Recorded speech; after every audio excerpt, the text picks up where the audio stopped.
no sé si podemos apagar un poquito las luces para que se vean un poquito mejor las fotos de fondo de ojo.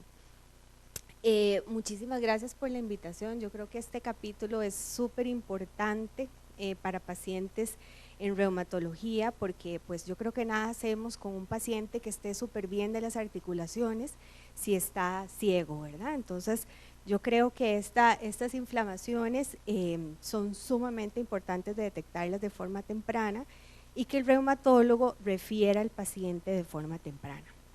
Entonces vamos a empezar por decir que la uveitis es una especialidad de la oftalmología. Hay muy pocos especialistas de uveitis, es un área que un poco árida, que pues los oftalmólogos prefieren catarata y retina. Entonces, las uveitis, el 30% de las uveitis son relacionadas con enfermedades reumatológicas. Eso quiere decir que el 70% de los pacientes con uveitis no van a tener ninguna enfermedad reumatológica. Van a dividirse entre aquellos que tienen enfermedades autoinmunes aisladas en el ojo y aquellos que tienen infecciones. Pero en este capítulo vamos a tratar aquel 30% que se relaciona con las enfermedades reumatológicas. Aquí vemos que yo diría que la mayoría y todas prácticamente las enfermedades reumatológicas tienen manifestaciones oftalmológicas que van desde ojo seco, que es algo relativamente sencillo, a escleritis y uveitis que puede atentar contra el pronóstico visual del paciente y dejar al paciente ciego.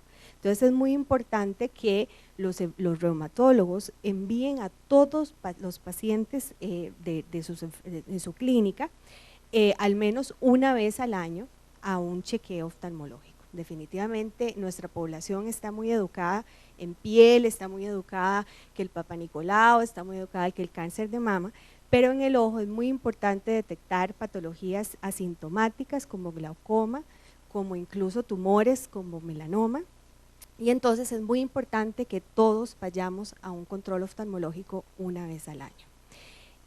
Se calcula que más o menos 10 a 15% de pacientes van a presentar un síntoma oftalmológico primero, van a ir a donde un oftalmólogo y después el oftalmólogo va a diagnosticar la uveitis y de ahí va a referir al reumatólogo para que la enfermedad reumatológica sea diagnosticada. Hay un poco de diferencia entre la inflamación articular y la inflamación ocular, y esto es el tiempo.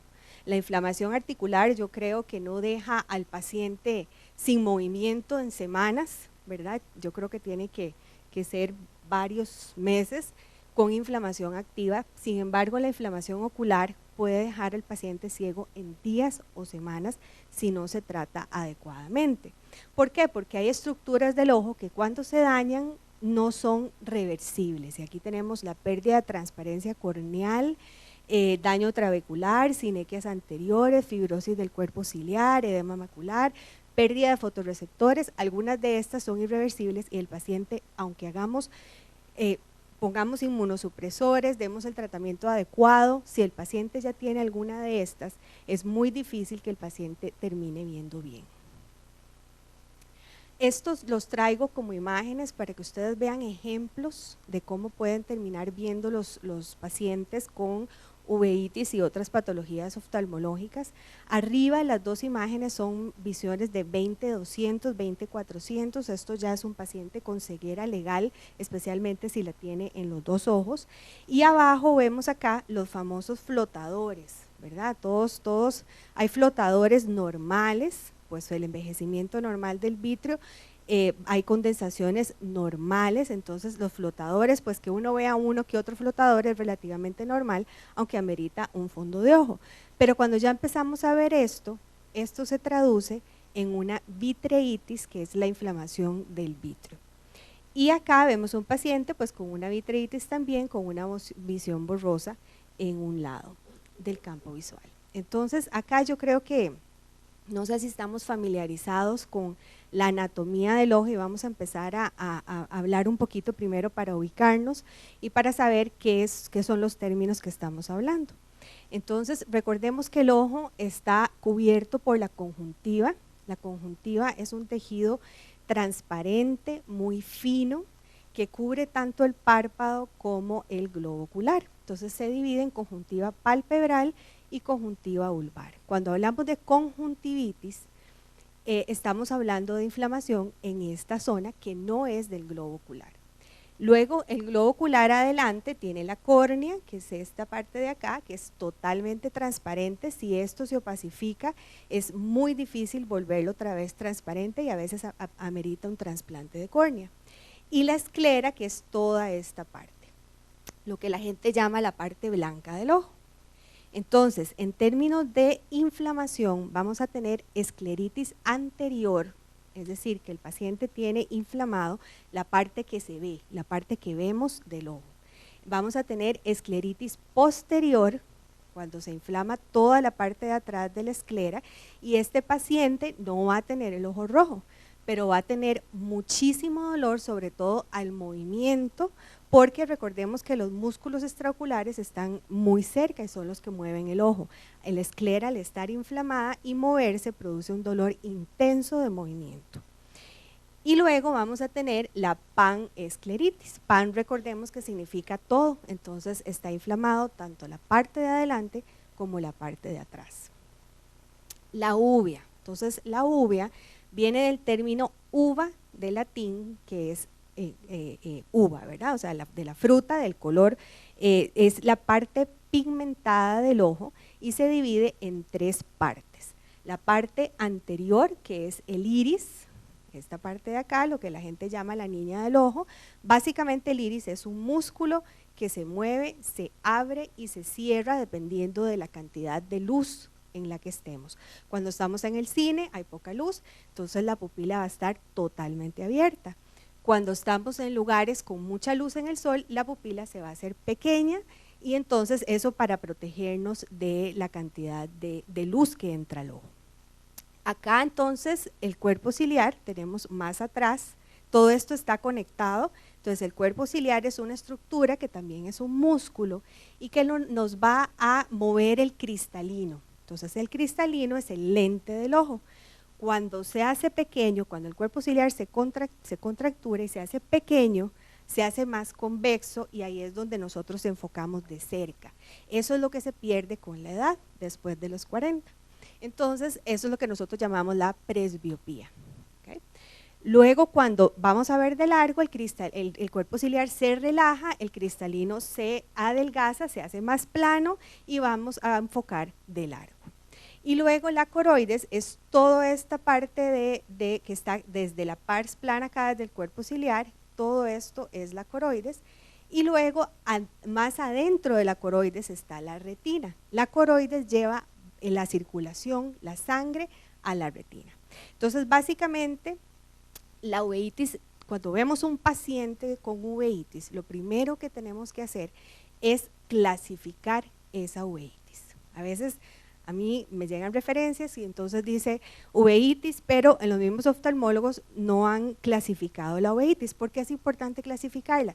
Porque las etiologías dependen de cuál tipo de uveitis estamos lidiando, si es una uveitis adelante en el iris, si es en el cuerpo ciliar o si es en la coroides. Entonces acá vemos una uveitis anterior, adelante en el iris. Entonces, ¿qué es lo que va a pasar? Ese iris es un músculo, dijimos, entonces al estar inflamado, él se contractura y esa contracción produce un dolor intenso en el paciente. Que el paciente llegue y le dice, doctora, me duele el ojo, no sé si me duele la cabeza, el ojo alrededor, adentro, afuera, no sé, porque es un dolor muy intenso de contracción muscular. ¿Cómo lo vamos a evitar? Este paciente con uveitis anterior hay que darle gotas de dilatar para que ese iris se relaje y el paciente se le quite el dolor. Entonces aquí vemos que básicamente cuando nosotros, ahora vamos a ver un poquito de un video que muestra esto, en la lámpara de hendidura, cuando nosotros nos sentamos en la lámpara de hendidura, vamos a ver acá células y proteínas. Este es el humor acuoso aquí, y en el humor acuoso no hay células, no hay proteínas, no hay electrolitos, es simplemente básicamente agua. Entonces aquí nos vamos a asomar y vamos a ver lo que nosotros llamamos FLAIR, que ahora lo vamos a ver en un video, cuando hay proteínas en el humor acuoso y células que se ven como puntitos blancos flotando en el humor acuoso. Acá entonces la uveitis intermedia va a producir lo que nosotros llamamos vitreitis. Estas bolitas las ponemos así porque estos son los famosos bolitas de nieve, en inglés snowballs. Entonces eso es lo que vamos a ver en el fondo de ojo. La vitreitis produce, el vitrio es una gelatina que está dentro del ojo que tiene que ser totalmente transparente y cuando se inflama se vuelve blanquecina. Entonces es un paciente que nos va a decir, doctora, viene con el ojo blanco, pero va a decir, doctora, empecé a ver un montón de moscas volando, gusanitos y una nube que se mueve cuando yo muevo el ojo, porque el vitrio se mueve, es una gelatina que cuando yo muevo el ojo a la derecha y a la izquierda, ella se va a mover. Entonces un paciente que va a decir, empecé a ver borroso porque el vitrio está blanquecino, no está transparente, y estoy viendo gusanitos. Y la uveitis posterior es cuando se inflama la coroides y o la retina. Este paciente también se va a quejar de visión borrosa y de la misma nube que se queja el paciente de uveitis intermedia. Y el término panuveitis es pan es todo, entonces toda la uvea está inflamada. Ahora, otra estructura que se inflama en los pacientes reumatológicos es la glándula lacrimal. Entonces es muy frecuente ver ojo seco en prácticamente todos los pacientes con enfermedades reumatológicas, que pueden ser desde leves hasta severos, como en el síndrome de Sjögren, en donde si el ojo es un órgano que tiene que estar húmedo.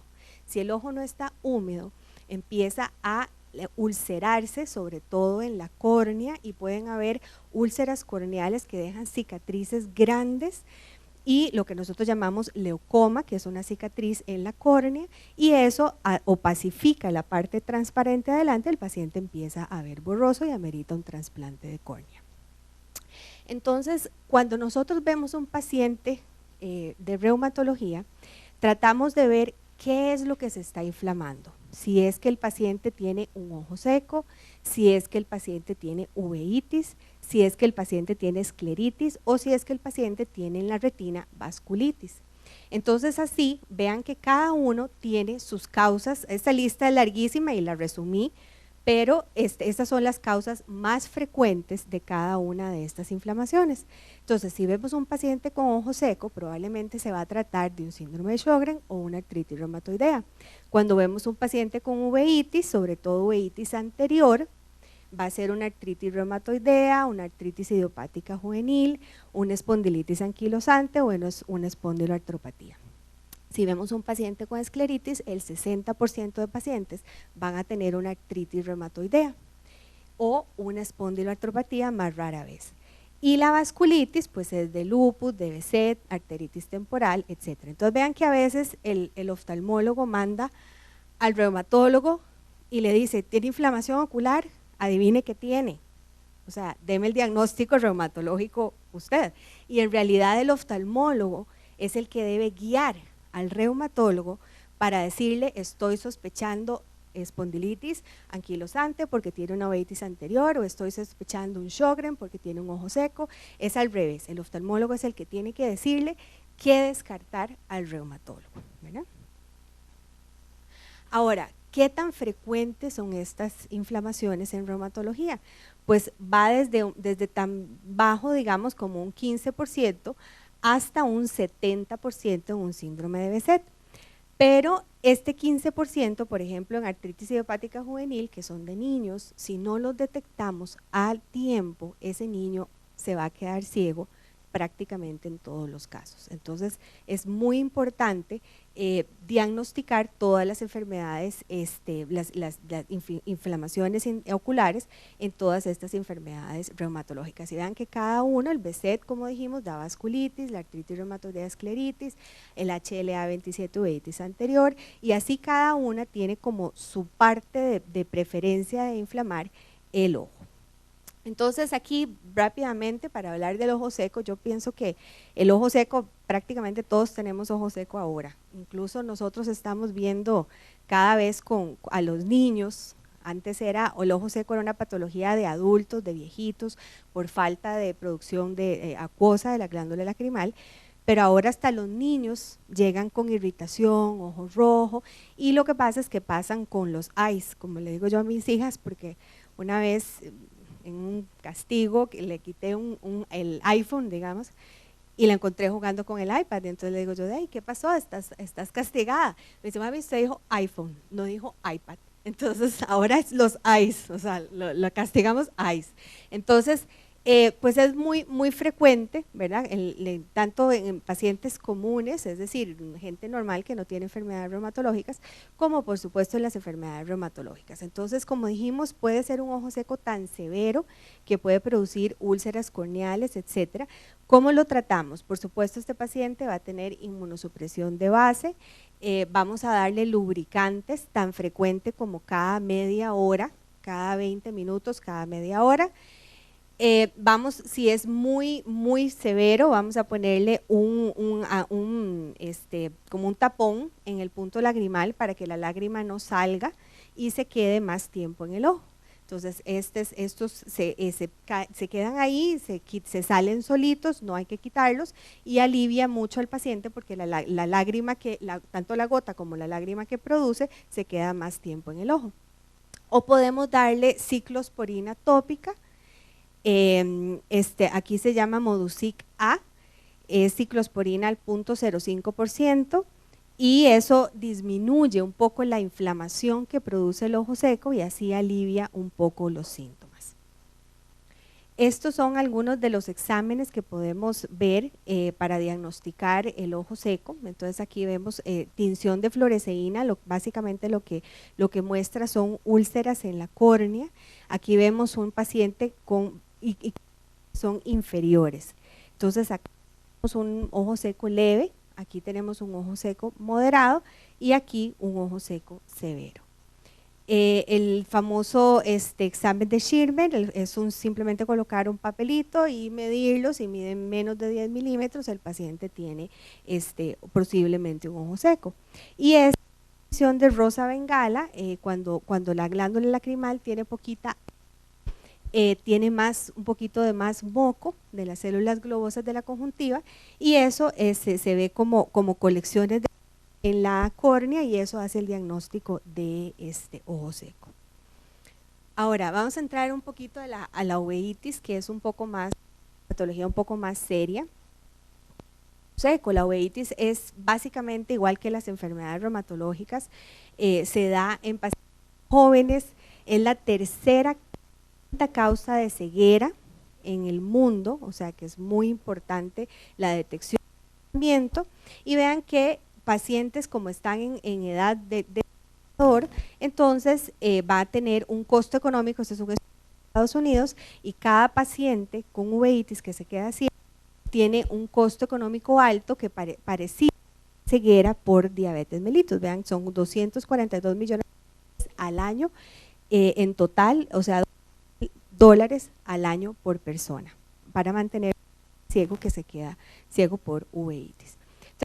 Tenemos la uveitis anterior, uveitis intermedia, uveitis posterior, puede ser puede ser insidiosa, puede ser limitada o persistente. Si un paciente tiene uveitis por más de 3 meses, hay que darle inmunosupresión. Entonces un paciente puede estar con su enfermedad reumatológica controlada, pero si tiene uveitis activa por más de 3 meses, ese paciente merita inmunosupresión por el ojo, aunque tenga reumatológica controlada. Acá entonces el curso agudo, recurrente o crónico, igual que lo que hablamos de enfermedades reumatológicas, y puede ser un bilateral. O no granulomatoso, ya eso es un poco más específico de oftalmología. Entonces vamos a hablar de lo que hablamos de los síntomas. Ya dijimos que la uveitis anterior es un paciente que se le pone el ojo rojo, por lo general a un médico general, digamos en el EVAIS, le dice, tengo ojo rojo, entonces dice, bueno, se tiene conjuntivitis, terramicina. Ese paciente pone la terramicina un día, al día siguiente con fotofobia. Fotofobia es dolor con la, no estamos hablando de salir al sol, con el sol, estamos hablando de que el paciente va a estar con el ojo. Entonces es una triada de ojo rojo, dolor y fotofobia. Y quiero que si se aprenden eso voy a estar. La conjuntivitis da fotofobia. Si les dice, puedo resistir la luz, no tiene una uveitis, probablemente tiene una uveitis. Y también es muy característico de la uveitis. El paciente con conjuntivitis va a quejar de arena, de sensación de arena, sensación de cuerpo, tengo una pestaña, pica, me arde, va a decir no resisto. Entonces, y además el paciente con anterior por supuesto no va a tener. Entonces un paciente con conjuntivitis que cuando llega al consultorio, doctora, me dijo que tenía conjuntivitis, pero yo no tenía, o sea, el mismo paciente sabe que no calza el diagnóstico con lo que le estaban diciendo.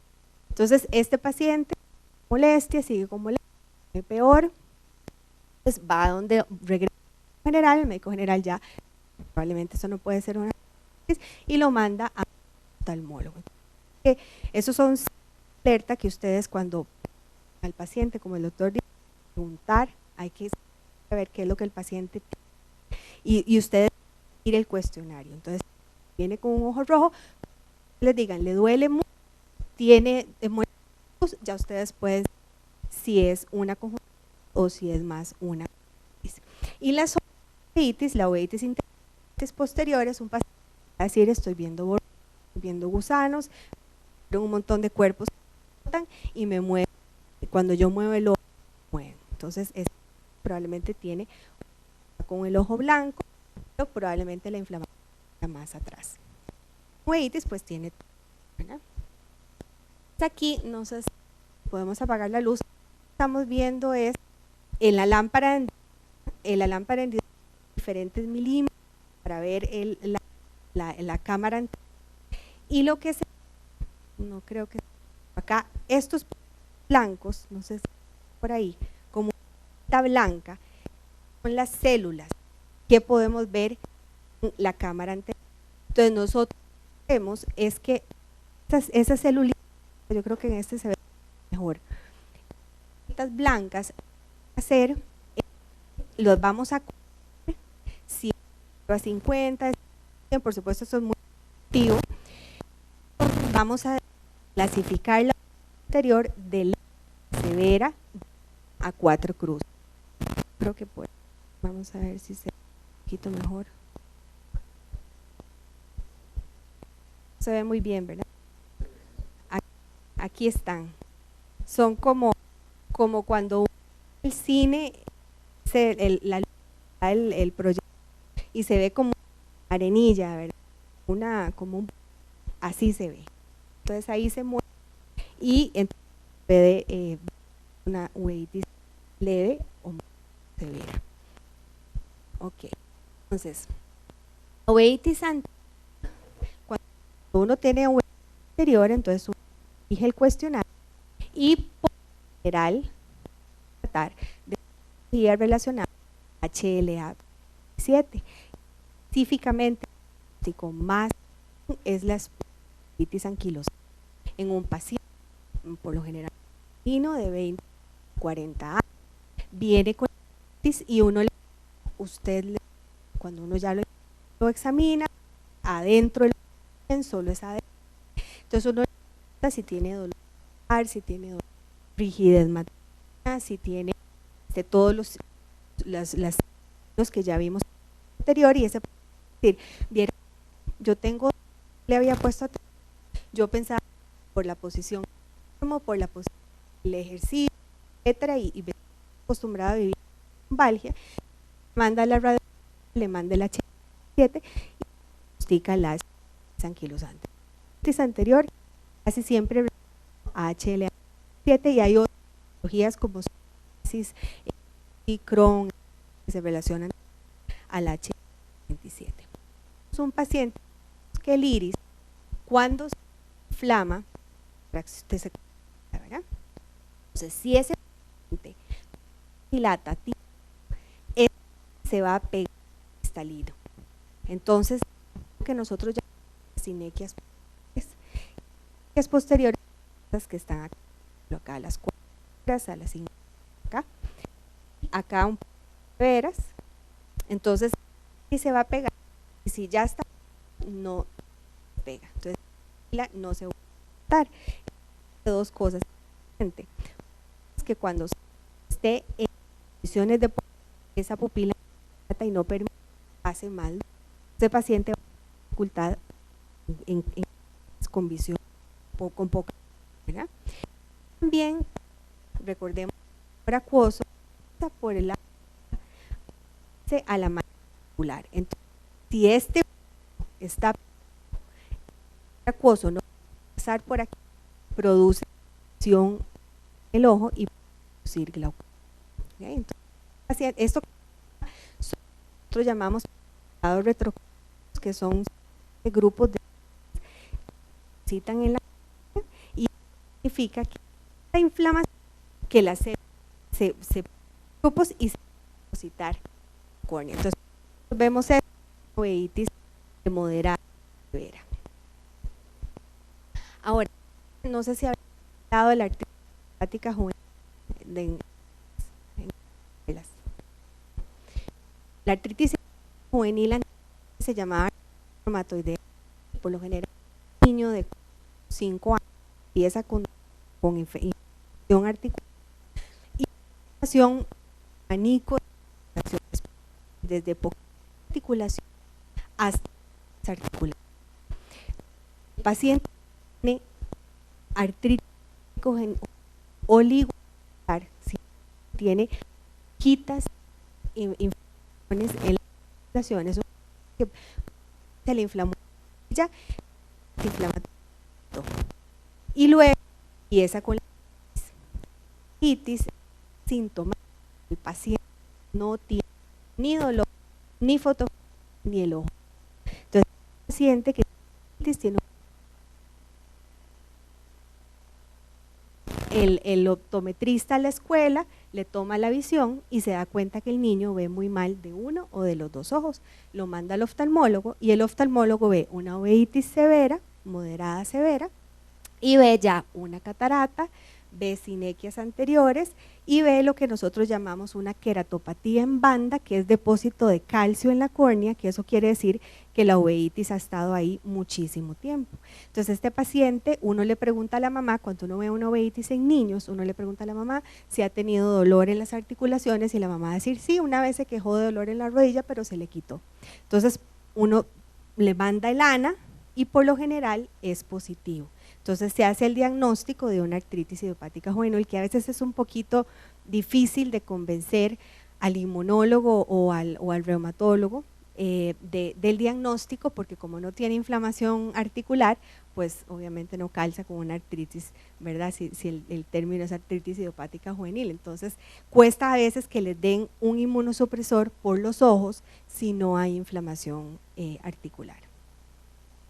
Esta es una uveitis intermedia, entonces vemos acá, esto es un poquito más atrás que el cristalino y estos son los famosos snowballs o las bolitas de nieve que vemos acá. Esto se ve fácilmente cuando el paciente se dilata, se le ve el fondo de ojo y aquí vemos un poquitito esto es una inflamación leve, a veces se ven montones y el paciente se queja muchísimo de visión borrosa.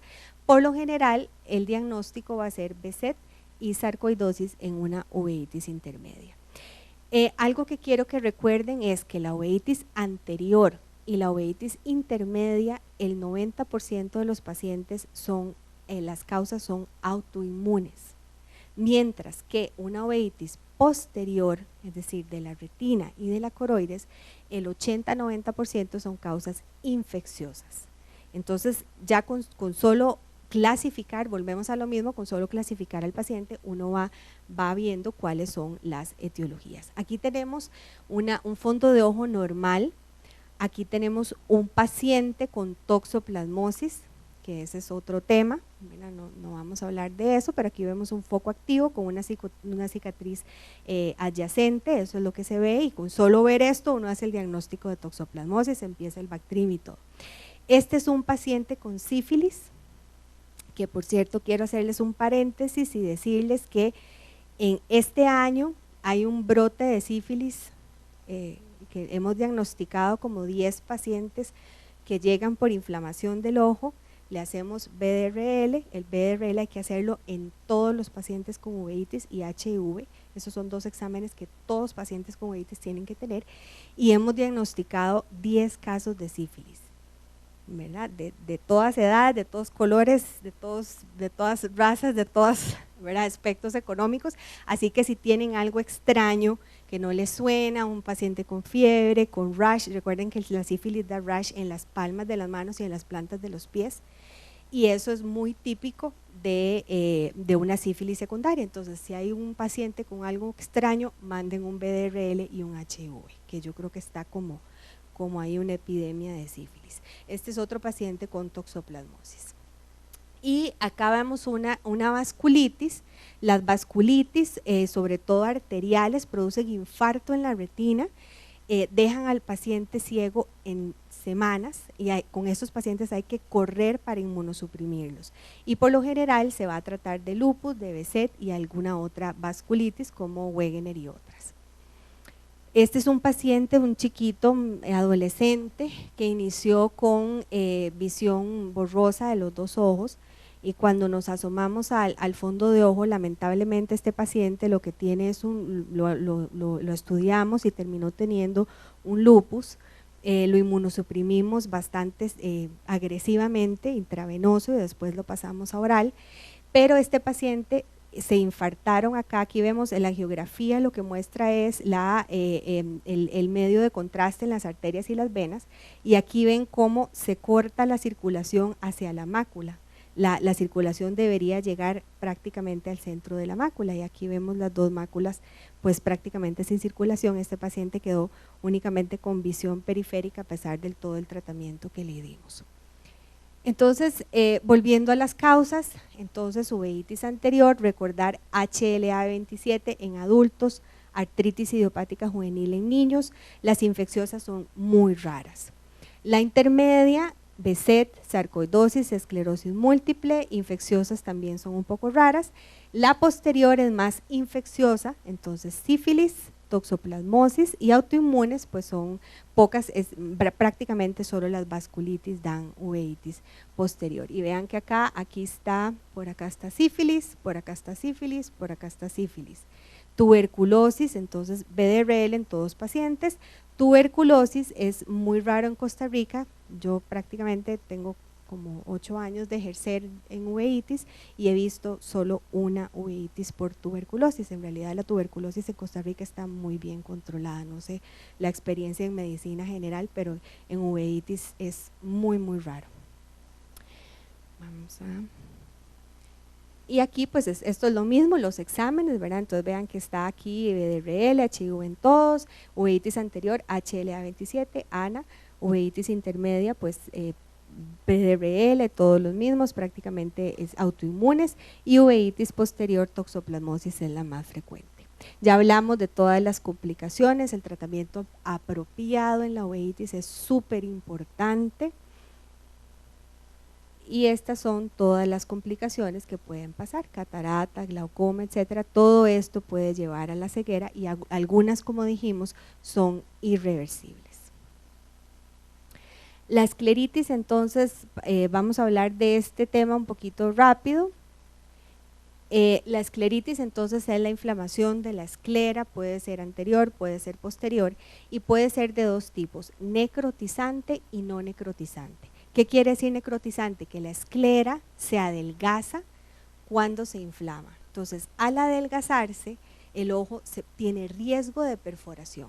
Y un paciente por lo general, el 60% de escleritis necrotizante son pacientes con artritis reumatoidea, en donde es de muy difícil manejo, aunque el paciente esté inmunosuprimido, bastante bien tratado, tiene mucho riesgo, la esclera se adelgaza y hay que poner parches de membrana amniótica y parches de esclera de otro lado. Es sumamente difícil el manejo cuando no se ha tenido la inmunosupresión de forma temprana. Entonces ya hablamos que la escleritis anterior puede producir ojo rojo también, dolor ocular, fotofobia, en eso se parece un poco a la uveitis anterior. Escleritis posterior produce dolor al movimiento, un paciente que les diga dolor al movimiento, hay que sospechar escleritis posterior, y panescleritis pues todos los síntomas.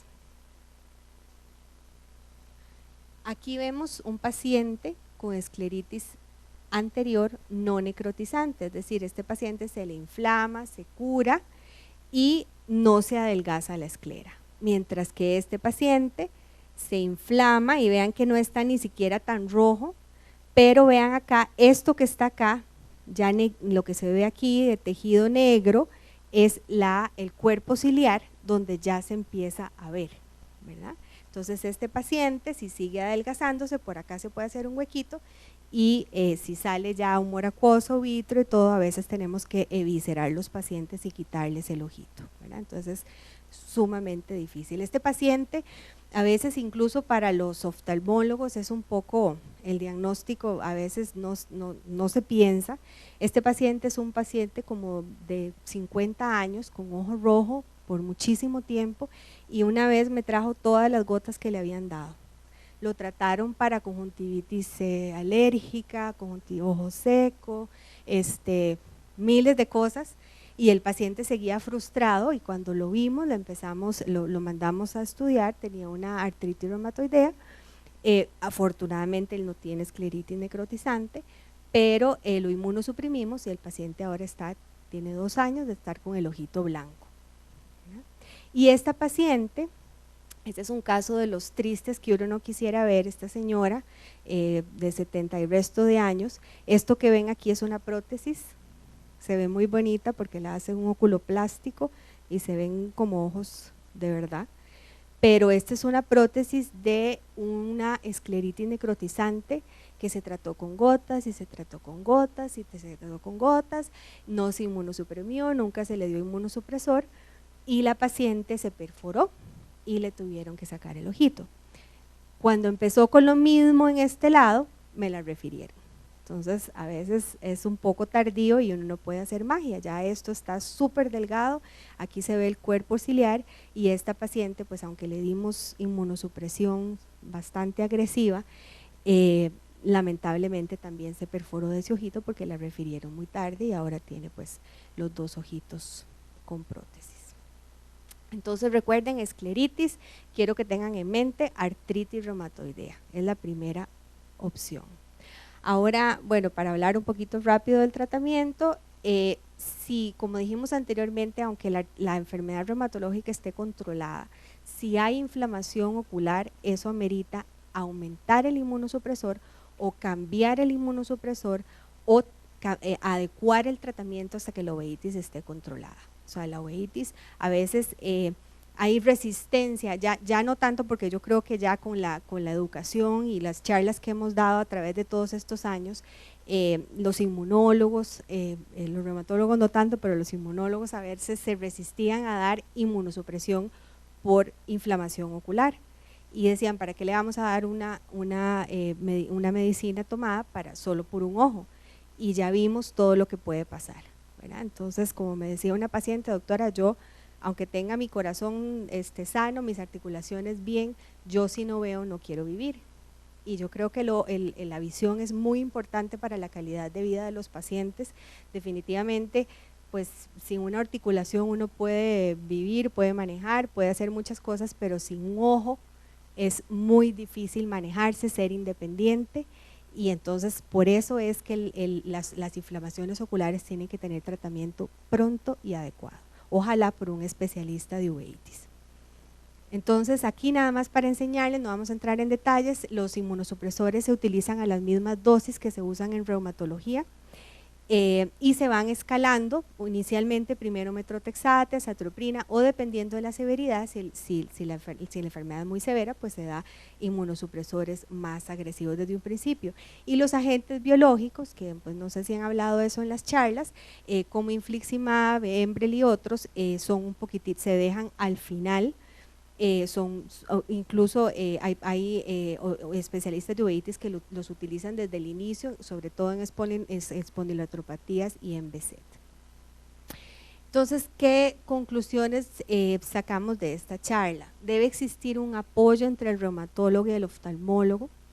Yo creo que uno como especialista en uveitis debe trabajar con un reumatólogo que piense parecido. En este caso, pues el doctor Brenes y yo trabajamos en equipo muy bien, porque el manejo de inmunosupresores a veces a uno le gusta utilizar uno, a veces a otro le gusta utilizar otro, entonces hay que tener los esquemas de tratamiento bastante similares para estar los dos juntos y tomando decisiones juntas si los ojos están inflamados o la parte reumatológica está inflamada. La inflamación entonces es un indicador, la inflamación ocular es un indicador de actividad de la enfermedad que amerita cambio en el tratamiento y tratamiento más agresivo. Y la referencia y el diagnóstico temprano mejoran el pronóstico visual de los pacientes y evitan complicaciones. Entonces, recuerden las diferencias entre uveitis y conjuntivitis. Uveitis anterior, pensar en espondiloartropatías, en niños artritis idiopática juvenil, otras uveitis, pues pensar en BC, vasculitis, etcétera. Saber preguntarle al paciente si tiene el ojo rojo, si está viendo borroso, si tiene gusanitos, probablemente es una vitreitis. Y yo creo que después ustedes también pueden avanzar en el, digamos, en el cuestionario reumatológico un poco para mandar una referencia un poco más completa. Espero que les haya servido y cualquier pregunta pueden hacerla.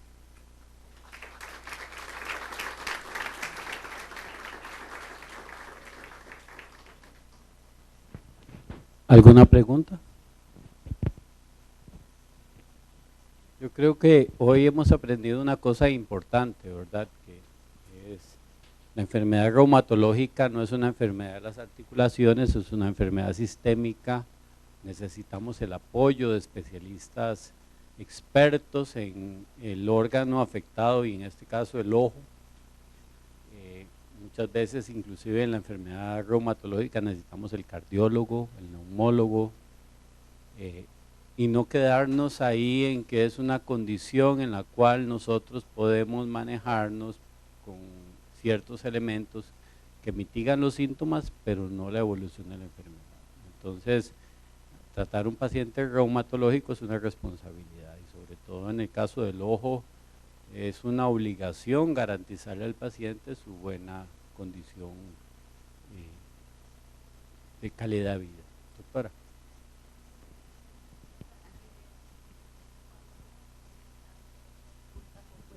José y le toca a este tipo de pacientes con alguna uveitis que podemos diagnosticar a grandes rasgos, es tan urgente como podemos mandar una referencia rápida o qué podemos hacer para que mientras se pueda, el tiempo que demora en la referencia, cómo podemos ayudar a este paciente, sobre todo quizás en la uveitis, quizás la escleritis puede esperar un poquito más, pero me imagino que la uveitis es un poquito más urgente. ¿Cómo podemos hacer o qué se hace en ese? Sí, bueno, si es privado es muy fácil, ¿verdad? Me lo mandan a mí ya. Pero si es desde el punto de vista de la caja, yo creo que la referencia de ustedes dirigida, un poco lo que hablamos, ¿verdad? Un poco más, más directo el diagnóstico, mejor hecho digamos, el cuestionario desde el punto de vista de los signos y los síntomas. Yo creo que si ustedes ponen ojo rojo, no mejoró con tratamiento de conjuntivitis, probable uveitis, ver urgente por servicio de oftalmología. Si esa referencia llega así a un servicio de oftalmología, créame que cualquier oftalmólogo que coge esa referencia va a ver el paciente inmediatamente. A veces cuesta un poquito, a veces cuesta porque, ¿verdad? La caja a veces no funciona pues tan rápido, pero y sí he tenido pacientes que pues le han dado cita a los meses y vienen al consultorio porque pues buscan otras opciones, pero yo creo que si ustedes dirigen así la referencia, yo creo que así es más fácil que el oftalmólogo que tiene que decidir si esa referencia se ve ahora o se da cita cupo, digamos, esa clave que ustedes pongan, paciente se le dio terramicina, no respondió, al día siguiente lo cité y no respondió, está peor, tiene fotofobia, tiene dolor, tiene triada de uveitis anterior. Yo creo que quedarían con un 100. O sea, vinieron a una charla mía. ¿Verdad? Sí. ¿Alguna otra pregunta? Repita. Con respecto al ojo seco, me ha pasado de que de repente vienen del oftalmólogo y solo con un examen ANA. Es importante inmediatamente mandarle anti-RO, anti-LA, o simplemente nos quedamos con el ANA y lo mandamos al reumatólogo, o qué más podemos hacer. Sí, yo creo que el ojo seco, como les dije, es una patología tan frecuente. O sea, ahora todos trabajamos en aire acondicionado, ahora todos vemos iPads, leemos, etcétera, que yo creo que es una enfermedad que se va a convertir en algo que todos vamos a tener. Yo creo que incluso yo a mis hijas, antes de irse a la escuela, les pongo la lágrima artificial y cuando vienen les pongo la lágrima artificial. Y cada vez uno ve más niños que pues me arden los ojos, me duelen los ojos y uno lo ve y es ojo seco. Entonces no vamos a mandar un montón de exámenes reumatológicos que cuestan un montón de plata privados y a la caja solo por un ojo seco, ¿verdad? Si ustedes tienen un ojo seco, pues si el paciente está tienen que inspeccionar, bueno, ¿usted tiene algún otro síntoma? ¿A usted le duelen las articulaciones? No. ¿A usted tiene seca la boca? No. Ok, vamos a darle lágrima artificial, se la va a poner tan frecuente como usted quiera, como usted lo necesite. La lágrima artificial, como yo le digo a los pacientes, el ojo entre más mojado esté, más bonito, más blanco, mejor ve. Entonces es como la crema, entre más crema de ojos uno se ponga, menos arrugas, así es el ojo, entre más lágrimas usted se ponga, perfecto. Y siempre le dicen a uno, doctora, no me va a pasar nada, ¿tiene algún efecto? No, la lágrima es lágrima, se supone que se hace al mismo osmolaridad, a la misma concentración, etcétera, etcétera, electrolitos, ¿no? Fisiológica. Entonces, claro, hay lágrimas de lágrimas, hay lágrimas que duran 1 minuto, ¿verdad? Hay lágrimas que duran 12 horas. Entonces uno, dependiendo del ojo seco, también puede ir cambiando las lágrimas, ¿verdad? Eso ya digamos es más específico del oftalmólogo, pero inicialmente ustedes pueden darle una gota y valorar al paciente y preguntar otros síntomas, ¿verdad? Antes de mandar todo coger la referencia de laboratorio y hacer, ¿verdad? Yo creo que es poco, o sea, en el ojo seco sí hay que esperar. Y yo diría que en la uveitis lo más importante es que ustedes manden al paciente. No se pongan a mandar HL27, eso ustedes lo saben, pero no atrasen al paciente a ir al oftalmólogo por esperar un HLA27 o por esperar el BDRL que les dije que le hicieran a todos, ¿verdad? Entonces yo creo que si ustedes detectan una uveitis, directo al oftalmólogo, y el oftalmólogo se encargará, ojalá, de ser más específico con el cuestionario y dirigir, ¿verdad? A veces yo a los residentes de oftalmología les digo eso, porque a veces, por ejemplo, tienen una uveitis anterior y le mandan serología de toxoplasmosis, IgG, IgM, lo hacen como en automático. Entonces yo les digo, ¿para qué? Si usted le ve el fondo de ojo y no tiene una lesión de retina, no existe una toxoplasmosis sin lesión de retina. Entonces, si usted no le ve lesión de retina y pone fondo de ojo normal, no mande una serología de toxo. BDRL sí, si no lo manda, lo mato, ¿verdad? Porque usted le da esteroides a un sífilis y queda ciego, ¿verdad? Y más ahora que les cuento que está como de moda, o sea, yo creo que se han relajado del HIV y ahora el sífilis está de moda, ahorita hay como una epidemia. Entonces, yo creo que sí, déjenle los exámenes a los oftalmólogos ojalá sabrán cuál mandar, pero lo importante es que ustedes manden al paciente, para que ese paciente no tenga sinequias, no tenga catarata, no tenga presión alta, que detecten, sepan la diferencia entre una conjuntivitis y una uveitis anterior, que es lo más común que uno ve que como que se enreda un poco el tratamiento y atarda, o sea, ¿verdad? Se hace más tardío el tratamiento, ¿verdad? ¿Alguna otra pregunta?